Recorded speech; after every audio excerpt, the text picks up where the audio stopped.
So I just said that. Of the making of many books, there is no end, Ecclesiastes. I wish there was a biblical expert in the audience who could actually tell me the chapter and verse on that one. Maybe tomorrow if we do a little religion. And you'll see that religion is the most political subject as well, or one of the most religious. Hey, I have to sell you on that? You're telling me religion is not very political? Take a look at what the radical Islamists are doing with their religion.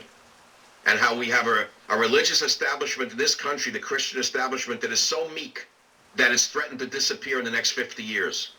It's so meek that it might disappear from the planet. Now compare the Christianity of today to that of the Crusaders, who saved Europe from the onslaught. Compare it. Oh, you're not supposed to say that, huh? You're supposed to turn the other cheek? No, my friends, you're not supposed to turn the other cheek.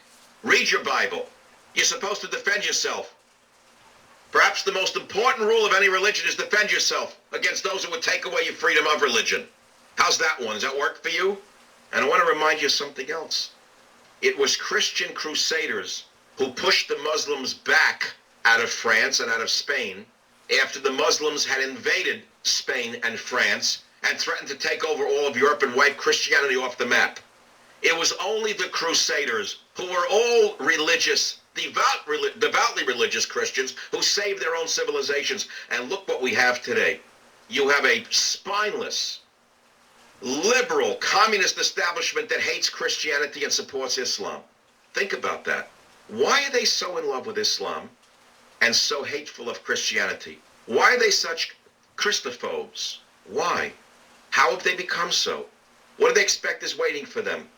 They think they're going to be rewarded? Should Islam rise even further? All of the feminists? I can't believe the things I hear when the Ground Zero Mosque story was being debated so heavily a week ago.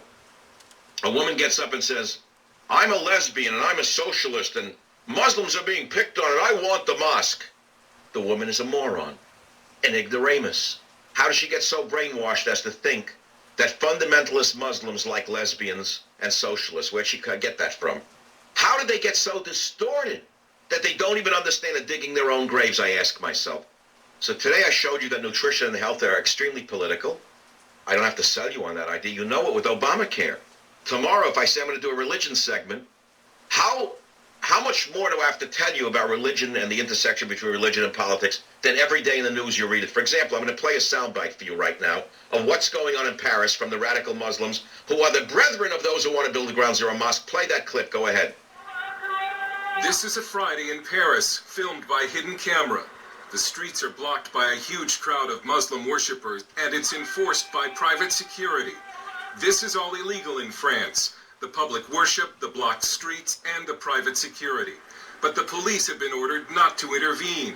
It shows that even though some in the French government want to get tough with the Muslims and ban the burqa, other parts of the French government continue to give Islam privileged status. You hear this? The streets. Hold it. This is coming to a neighborhood near you. The spineless, communist, liberal slime are going to kill us all. They're going to kill all of us. Listen to the next one. They are blocking the streets with the barriers.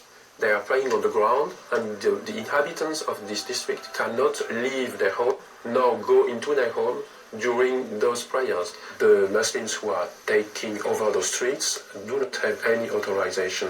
They do not go to the police headquarters, so it's completely illegal.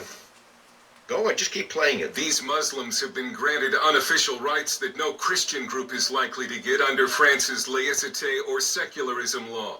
So it says people have the right to share any belief they want, any religion, but they have to practice at home or in the mosque, synagogues, churches, and so on. Some say these Muslims must pray in the street because they need a larger mosque, but Maxime has observed cars coming from other parts of Paris, and he believes it's a weekly display of Muslim power. They are coming there to show that they can take over some French streets, to show that they can conquer a part of the French territory. Muslims are said to be no more than 10% of the French population, although no one knows for sure because French law prohibits population caps by religion. But the birth rate for Muslims is significantly higher than for native French.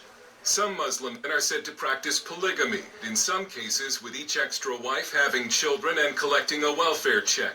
with Islam. How's So that? How's that? How's that, you liberal schmucks, you?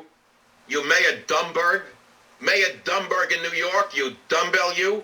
You don't even know what's going on under your nose, that the Victory Mosque that you're helping build is helping to lead a paving stone to your own demise, you moron, you. You think it's freedom of religion, you idiot? You have no idea it's a worldwide campaign against the West, you schmuck. At least that's how I see it. And I've been looking at things pretty clearly for a long period of time, and there's an awful lot of people who see things the way I do. Millions of them, in fact, who listen to this radio show on a daily basis, and millions of them who have bought my books over the years.